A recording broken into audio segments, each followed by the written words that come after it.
The 13th Ordinary Session of the African Union Assembly in Addis Ababa, Ethiopia on 22nd January 2018 adopted the protocol to the African Charter on Human and People's Rights for Persons with Disabilities in Africa. To ensure that the Charter is ratified, the African Federation of the Deafblind and African Disability Alliance organized a function in Lilongwe from the 14th to the 15th of November 2019, where delegates discussed the need for the Malawi government to ratify the protocol. This is according to the Malawi Constitution, Section 13G, which is committed to actively promote the welfare and development of all people, including those with disabilities, by progressively adopting and implementing policies and legislation aimed at enhancing the dignity and the quality of life of all people. The aim of the African Charter on Human and People's Rights on the Rights of Persons with Disabilities in Africa is to establish a firm legal action to promote and protect people with disabilities to enable them enjoy fully and equally all their human rights and fundamental freedoms. At the function held in Lilongwe at Pacific Hotel, Mr. Makalam Siwande, the Director of Administration in the Ministry of Gender, Children, Disability and Social Welfare, represented the head of state, Malawi's President, Professor Arthur Peter Mutharika. Faith Mafrirwa was at the function.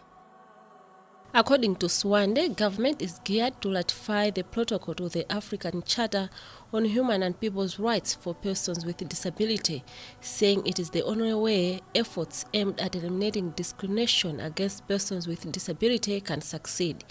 He said currently government is working on the policies and other legal obligations that will see the protocol ratified and being implemented without any challenges.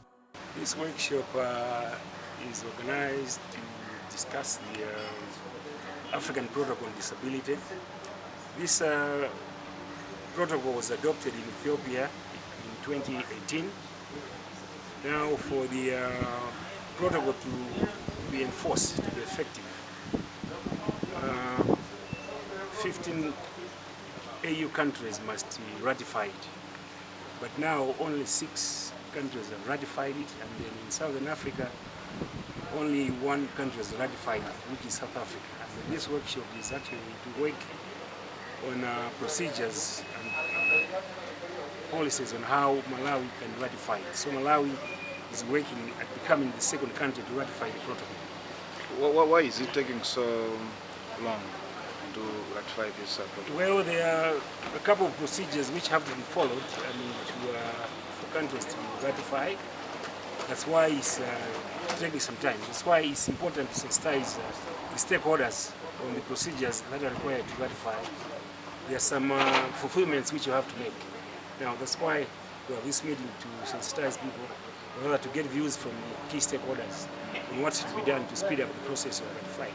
You see, with legal documents, there are a lot of policies which you have to fulfill as a country, and there are lots of obligations. We can give you details of those obligations later with our officials from disability, but there are, you see, with protocols, it's got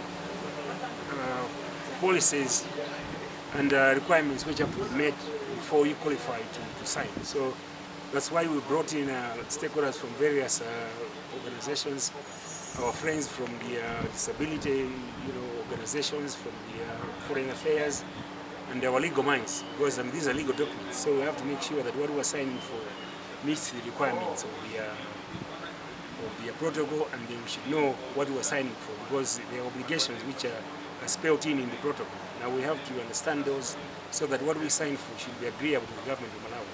So what changes is the ratification of this protocol going to have on the lives of persons with disabilities in Malawi? It will improve on the observance of the rights of people with disabilities. Like I said in my speech, disabilities, people with disabilities are still facing a lot of challenges in terms of some of them are segregated, or there are lots of inequalities which they face. You see, you have some premises which they can't access and all those. So this protocol will work at obstacles which hinder the disability people from enjoying their full rights like the able-bodied people.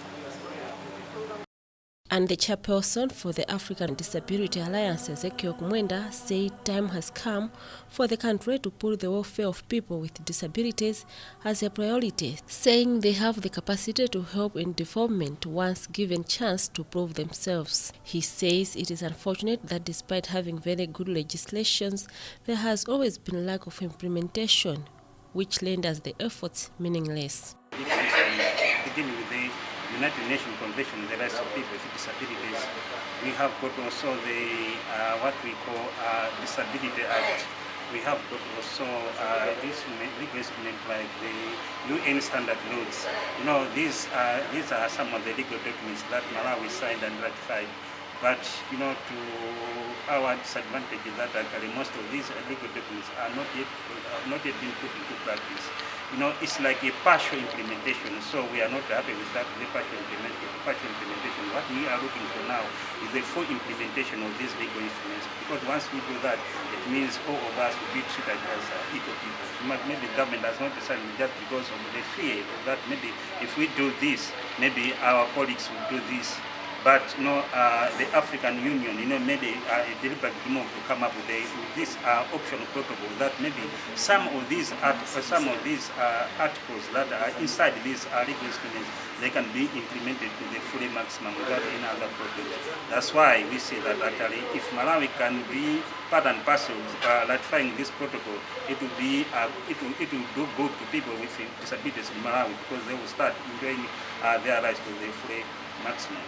That was a meeting organized by the African Federation of the Deafblind and African Disability Alliance in Malawi's capital, Lilongwe, on the ratification of the protocol to the African Charter on Human and People's Rights for Persons with Disabilities in Africa.